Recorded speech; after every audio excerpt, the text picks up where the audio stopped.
Need to blend out your coloured pencils but don't have time to hit the store? Here are 9 household items that you may have on hand to help. Don't forget to subscribe and hit the bell icon for more artistic tips. Let's see how these household items can help us achieve beautiful blends. Follow along as we demonstrate each technique from gentle blends to bold fusions. These household items make it easy.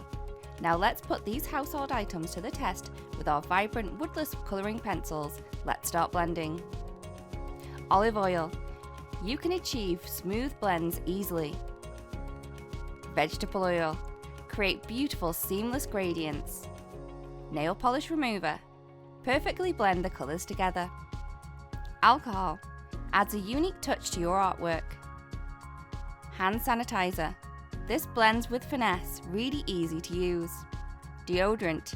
Have you ever tried to use deodorant for blending techniques? This works great. Lip balm. This effortlessly merges beautiful hues together. Baby oil. This can bring colours to life with a luminous finish. Vaseline. This can add beautiful soft effects to your blending.